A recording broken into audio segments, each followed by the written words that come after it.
Olá, boa noite. Boa noite, seja bem-vindo ao Rede TV News.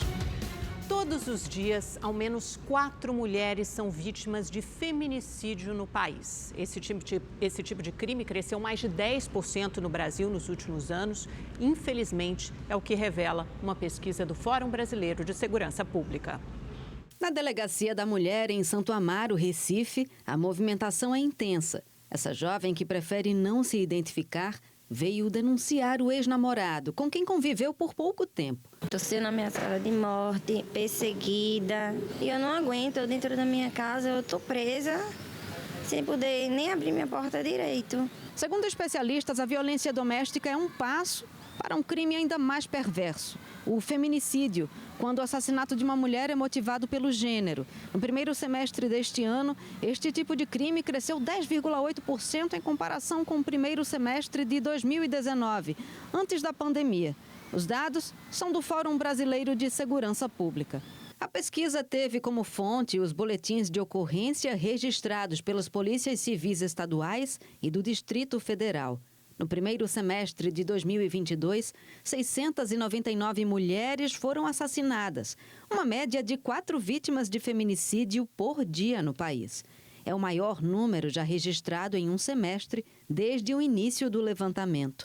Esta especialista avalia que a pandemia influenciou no aumento de casos, mas que o crescimento das ocorrências de violência contra a mulher extrapolam o período de isolamento em si. As mulheres empobrecidas, as mulheres negras, as mulheres indígenas, elas estão mais suscetíveis a sofrerem violência por causa dessa complexidade de marcadores sociais que agem sobre elas.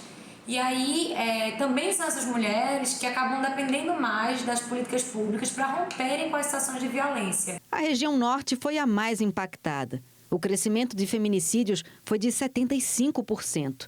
Em seguida, vem o Centro-Oeste, com alta de 29,9% entre 2019 e 2022. Para enfrentar esse tipo de violência, articular uma série de atores que não só justiça e polícia, mas também saúde, educação, assistência social, né? A gente precisa, de fato, colocar esses atores para trabalharem conjuntamente no enfrentamento da violência contra a mulher, que a gente possa mudar o caráter dessas relações e que as mulheres possam se sentir cada vez mais confiantes para pedirem ajuda, para se libertarem de relações violentas.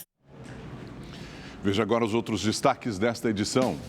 O Senado inicia a sessão em plenário para votar PEC da transição. Proposta quer garantir espaço no orçamento de 2023 para o Bolsa Família de R$ 600.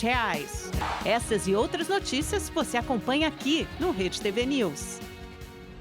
O adolescente que matou 4 pessoas e feriu outras 12 durante um ataque a 2 escolas de Aracruz, no norte do Espírito Santo, vai ficar pelo menos 3 anos internado em uma instituição socioeducativa do Estado. A sentença prevê ainda acompanhamento psiquiátrico ao infrator. O atentado aconteceu no dia 25 de novembro. O jovem usou armas do pai, um policial militar, para cometer o crime. 2 professoras e uma estudante continuam internadas. O Tribunal de Justiça de Goiás condenou João de Deus a mais 109 anos de prisão. A nova sentença é por 8 crimes de estupro de vulnerável, violação sexual mediante fraude e demais crimes sexuais. Os crimes ocorreram entre os anos de 1985 e 2018. João de Deus já tem 8 condenações que somam mais de 220 anos de reclusão. Atualmente, ele cumpre prisão domiciliar em Anápolis, onde mora, com a nova esposa com quem se casou este ano. A polícia do Ceará procura os criminosos que explodiram uma agência bancária em Ipu, no interior do estado. Câmeras de segurança registraram um momento em que um dos criminosos coloca o explosivo dentro da unidade e sai correndo. Em seguida, ocorre a explosão. Em outro vídeo, um homem encapuzado e armado aparece caminhando pelas ruas da cidade. Segundo testemunhas, o grupo era formado por cerca de 10 bandidos que fugiram em 2 carros. Apesar do susto, ninguém se feriu. A polícia disse que a quadrilha não conseguiu arrombar o cofre. A Polícia Federal e o Ministério Público do Rio de Janeiro prenderam um dos maiores contraventores do estado. Conhecido como Capitão Guimarães, ele também é acusado de mandar matar um pastor. Ailton Guimarães Jorge, de 81 anos, foi preso em casa, em um condomínio de luxo em Niterói, pelos agentes da Polícia Federal e do Ministério Público. Conhecido como Capitão Guimarães, é oficial da Reserva do Exército, presidente de honra da Escola de Samba Unidos de Vila Isabel e também já foi presidente da Liga das Escolas de Samba do Rio, a Liesa. Ailton é um dos maiores contraventores do estado e comanda a exploração de jogos ilegais em Niterói, São Gonçalo e outros municípios da região metropolitana do Rio de Janeiro. Ele já foi detido outras 2 vezes. A última foi em 2012, acusado de lavagem de dinheiro e corrupção de agentes públicos. Capitão Guimarães foi preso pelo homicídio de um pastor em São Gonçalo, na região metropolitana do Rio, há 2 anos e meio. Ele é apontado pela investigação como mandante do crime. A suspeita é que a vítima fazia parte do grupo criminoso e teria desviado parte do dinheiro arrecadado através da contravenção. Na casa do investigado foram apreendidos dinheiro, 2 carros de luxo, documentos, um fuzil e um equipamento usado em pistolas. Além dele, outros 3 homens também foram presos. O PL, Partido Liberal, lançou hoje o senador eleito Rogério Marinho como candidato à presidência do Senado. A votação está marcada para o dia 1º de fevereiro do ano que vem. A decisão de lançar um nome de oposição ao atual presidente da Casa, Rodrigo Pacheco, do PSD de Minas Gerais, foi tomada durante reunião da bancada de senadores da Legenda, em Brasília. O nome de Rogério Marinho teve a aprovação do presidente da República, Jair Bolsonaro. Dona da maior bancada do Senado em 2023, com 14 integrantes, o PL não abriu mão da disputa. A Legenda também espera contar com apoio de outras siglas, como republicanos, além de dissidentes do União Brasil, MDB e até mesmo do PSD, partido de Pacheco. A partir de agora, nós começamos a conversar com outros partidos, com outros atores políticos dessa casa, que representam uma parcela substancial do eleitorado brasileiro, e que certamente comungam conosco dos mesmos propósitos, da mesma condição programática e da defesa das conquistas que foram asseguradas nos últimos anos. E a candidatura do senador eleito Rogério Marinho à presidência do Senado é assunto para o Rodada de Opinião.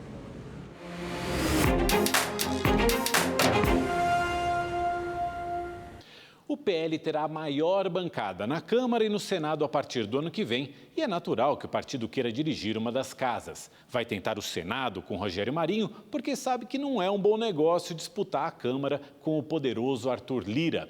Além disso, o Senado, com os novos senadores eleitos, terá mais representantes da direita do que na atual legislatura. E isso interessa ao PL, que quer se fixar como o principal partido de oposição ao governo Lula. Por fim, na presidência do Senado, o PL poderia imaginar algum tipo de acerto de contas, como pedir o impeachment de um membro do Supremo Tribunal Federal? Nesse caso, convém lembrar que Rogério Marinho foi ministro de Bolsonaro e se elegeu com o apoio do presidente. Mas, como já virou moda dizer, ele não é um bolsonarista raiz.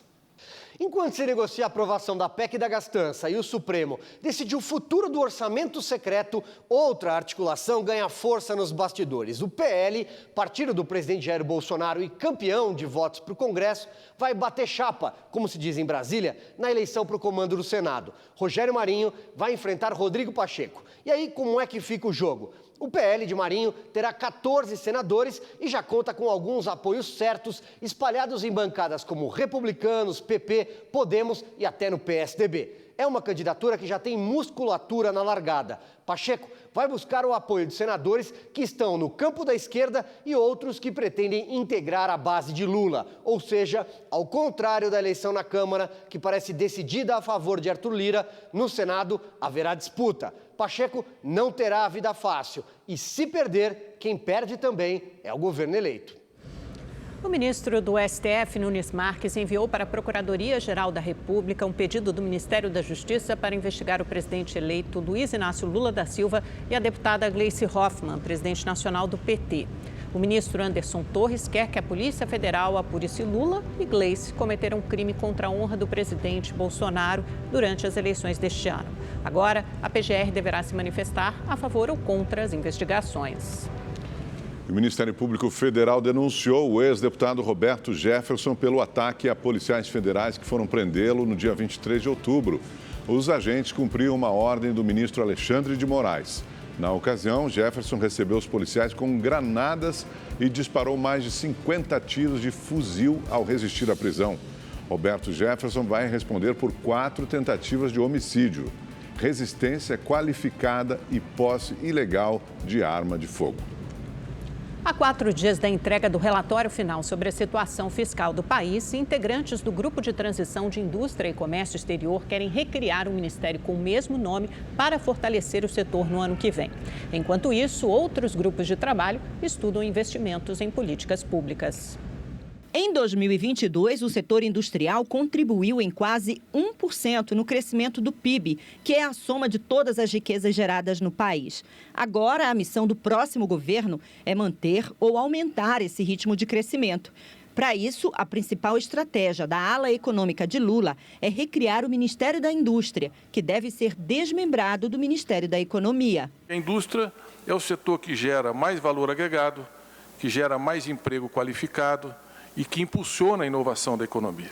Nós precisamos de mais inovação, de reforma do Estado, de melhorar a qualidade do serviço público, de racionalizar compras, de melhorar a eficiência do gasto público. Então, o MPOG fica mais na gestão e na modernização da gestão, na modernização administrativa e o planejamento propriamente dito se associar ao medida. Isso não está resolvido, está em discussão. O presidente Lula vai decidir.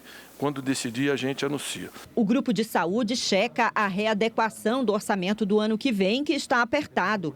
O coordenador da equipe, senador Humberto Costa, se reuniu com 10 ex-ministros da pasta para falar sobre possíveis investimentos para o próximo governo, agora que a PEC da transição já tramita no Senado. Ela traz um alívio porque há o compromisso de atender a nossa demanda de 22,7 bilhões de reais para a área da saúde, que é o mínimo do mínimo. No fim da tarde, foi a vez do grupo de cidades se reunir. De acordo com o deputado federal eleito, Guilherme Boulos, a falta de verba vai afetar obras e moradias do programa Minha Casa Minha Vida. Para tentar reverter a situação, o grupo vai sugerir a recriação do Ministério das Cidades. A pasta teria o objetivo de focar nas grandes áreas urbanas e periféricas. É preciso ter um ministério para que foque as cidades e, sobretudo, para que foque as periferias urbanas. O debate de ter um programa, de ter uma secretaria voltada para os territórios periféricos, voltadas para equipamentos públicos, de cultura, de lazer, de saúde, de educação, para integrar a moradia com qualidade de vida, com bem-estar social, com um debate avançado de transição ecológica nas cidades, né? Nós avançamos aqui no grupo e vamos apresentar como proposta para o governo Lula a partir do dia 1º de janeiro. Hoje, a primeira-dama Janja avançou na organização da posse de Lula. Pelo menos 12 chefes de Estado já confirmaram presença. Entre eles, os presidentes de Portugal, Chile e o rei da Espanha. A cerimônia está prevista para começar às 2h30 da tarde, com o tradicional desfile em carro aberto, que sai aqui da Catedral de Brasília e vai até o Congresso Nacional. Também haverá shows na esplanada dos ministérios. E a segurança do presidente eleito é uma das prioridades da organização. Estamos trabalhando em conjunto para que tudo transcorra da maneira mais tranquila possível. Não estamos prevendo nenhum incidente, estamos fazendo a garantia do perímetro, acho isso, do território, acho isso importante. Falamos isso para as forças de segurança e isso está sendo olhado com atenção. E o plenário do Senado começou a votar a PEC da transição, que amplia o teto de gastos para que o novo governo possa continuar a pagar o Auxílio Brasil no valor de R$ 600 em 2023. O repórter Igor Damasceno acompanha a votação e tem os detalhes ao vivo para a gente, direto lá do Congresso Nacional. Boa noite para você, Igor. Quais são as informações? Boa noite, Augusto. Boa noite, Amanda. Boa noite também a todos que nos acompanham. Olha só, por enquanto a votação ainda não começou. Na verdade, a PEC é o próximo item a ser analisado. Os senadores vão continuar a discussão analisando os destaques, que são aquelas sugestões de alterações no texto que foi aprovado ontem na Comissão de Constituição e Justiça. Eles vão começar analisando o destaque do senador Carlos Portinho, do PL do Rio de Janeiro. O senador não concorda concorda que o próximo governo esteja com um cheque de 145 bilhões de reais dentro do teto de gastos para gastar nos anos de 2023 e 2024. Ele quer liberar esse montante para o governo de Lula somente no ano de 2023. O que está em jogo é justamente esses 145 bilhões. Os senadores da CCJ concordaram que esse é o montante necessário para viabilizar o pagamento do Auxílio Brasil ainda no valor de R$ 600 e dar um incremento de R$ 150 para famílias beneficiárias que têm crianças pequenas matriculadas em escolas. Os bolsonaristas, os parlamentares que apoiam o presidente Jair Bolsonaro, não concordam com esse montante nos 2 anos, porque eles temem uma inflação alta já no início do ano que vem. Segundo os senadores que fazem parte da base governista, se vai ter aumento de gastos, vai ter também aumento de impostos para poder pagar esses gastos. Para aprovar aqui no Congresso, aqui no Senado Federal, são necessários pelo menos 49 votos favoráveis. O texto ainda determina que, ao final de 2024, o governo de Lula proponha uma proposta de lei complementar que substitua o teto de gastos, uma nova âncora fiscal que deve substituir o teto. Seria o início do fim do teto de gastos. Agora, eles vão começar a votação daqui a pouquinho, como eu disse, são 49 votos. A equipe de Lula tem pressa nessa votação, porque ainda precisa passar pela Câmara dos Deputados antes da votação do orçamento de 2023, que está prevista para sexta-feira da semana que vem. Agora há pouco eu conversei com o deputado federal Reginaldo Lopes, do PT de Minas Gerais. Ele garantiu que na Câmara a tramitação vai ser bem mais rápido e que não vai ter grandes dificuldades de aprovar esse texto da maneira como deve ser aprovado aqui no Senado Federal. A gente vai seguir acompanhando. Amanda, Augusto. É isso, Igor. Parece que a noite vai ser longa aí por Brasília. Eu conversei com alguns apoiadores do governo eleito. Eles estimam entre 55 e 57 votos, um placar otimista que garantiria a aprovação da PEC. Ainda tem as emendas, os destaques, como você bem lembrou. Vamos ficar todos atentos. Agora tem um outro assunto dessa super quarta, como está sendo chamada em Brasília, Igor, que é o orçamento secreto, apreciação, votação desse, o julgamento desse tema pelo STF. Mas isso parou, né? Não teve sequência. Vai ser retomado semana que vem, é isso? É isso mesmo, Amanda. Olha só, Brasília está num dia bem cheio, tem a ação aqui no Senado Federal, tem também na Câmara dos Deputados, no Supremo Tribunal Federal não é diferente, o orçamento secreto foi suspenso para a próxima quarta-feira, então, por enquanto, nada foi decidido e essa suspensão foi determinada pela ministra Rosa Weber, que é a presidente do STF. O julgamento foi iniciado com a leitura do relatório feito pela própria ministra Rosa Weber e contou com 8 sustentações orais, além do pronunciamento da vice-procuradora-geral da República, Lindora Araújo. As ações que estão sendo analisadas foram propostas em 2021 por partidos que se opõem ao presidente Jair Bolsonaro. Quais são eles? O Cidadania, o Rede Sustentabilidade, o PV e o PSOL. Depois disso, a sessão foi suspensa. As emendas do relator foram implementadas em 2020 e fazem parte das emendas parlamentares, um instrumento para que o Congresso Nacional, os deputados, os senadores, indiquem as demandas, o orçamento para as demandas anuais. Em novembro do ano passado, a relatora do caso, a ministra Rosa Weber, havia suspendido as emendas do relator com uma liminar. No mês seguinte, ela liberou o pagamento desde que houvesse transparência na distribuição dos recursos. E o que está sendo analisado pelos ministros lá da Suprema Corte é justamente essa transparência, se há ou não. Por enquanto, a sessão foi suspensa, eles devem retomar na próxima quarta-feira e a gente vai seguir acompanhando. Igor Damasceno, de Brasília, para o Rede TV News. Igor, obrigada. E é claro que o mercado e o Banco Central estão de olho tanto na votação da PEC da transição como no julgamento do orçamento secreto no Supremo Tribunal Federal. Comentário de Salete Lemos.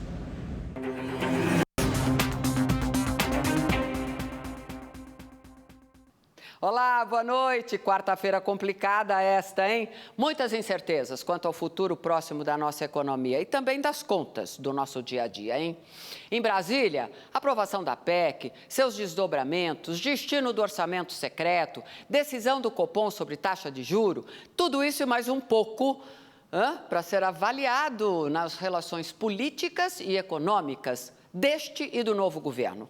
Quanto à PEC, emergências que precisam de recursos para serem ou resolvidas ou administradas. Afinal, a todo momento está chegando informação sobre interrupção de serviços por falta de dinheiro.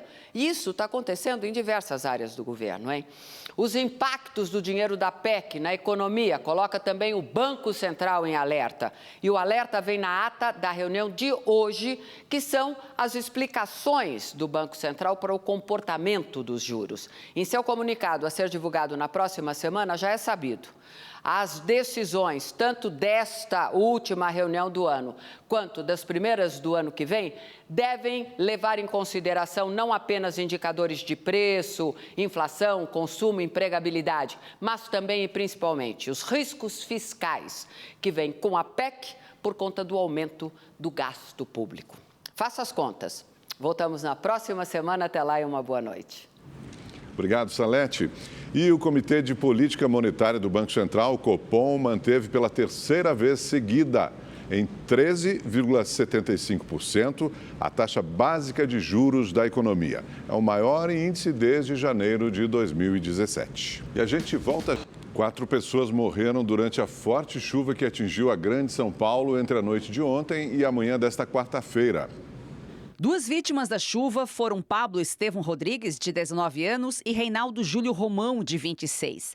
Eles morreram soterrados depois que o muro de uma empresa caiu sobre a casa deles em Osasco. Para nós é muito triste, porque o Reinaldo, ele era um menino maravilhoso. O Pablo era um menino maravilhoso. O muro que dividia a empresa da comunidade veio abaixo e atingiu 6 casas. O casal morava neste cômodo. Nas outras 5 não havia ninguém no momento. Por precaução, as pessoas já estão acostumadas a deixar o local quando chove forte. Na capital paulista, uma cena impressionante. Câmeras de segurança desse condomínio, na zona sul da cidade, registraram o momento da queda de uma árvore. O tronco atingiu o edifício de 10 andares, que tem cerca de 30 metros. Os danos no alto da estrutura dão uma dimensão do tamanho. Esta outra imagem mostra o estrago causado pela queda. A visão de dentro do apartamento atingido. Um buraco foi aberto na parede do edifício. A árvore estava em um terreno baldio. O Cícero trabalha na região desde 1987 e conta que alguns moradores já haviam solicitado a poda. Alguém pediu, não sei quem, e outros não concordaram. Por sinal, chamaram pessoas do meio ambiente e paralisaram o trabalho. Não foi feita a poda das árvores. Em Carapicuíba, um córrego transbordou e a água invadiu esta escola estadual. As aulas foram suspensas e os funcionários tiveram trabalho para limpar o local. Em outra área da cidade, uma moradora gravou a situação que ficou uma das ruas. No interior, em Bauru, um motociclista tentou escapar da enxurrada. Foi uma luta para não perder a moto pela força da água. E o humorista Renato Aragão foi internado em um hospital do Rio de Janeiro nesta tarde. O humorista de 87 anos, famoso como Didi, teve um acidente isquêmico transitório, um problema no fornecimento de sangue para o cérebro. Em nota, a assessoria de Renato Aragão diz que ele está bem e sob vigilância neurológica. A família de Renato agradeceu as manifestações dos fãs. E o Rede TV News fica por aqui. Uma ótima noite para você. Boa noite e até amanhã.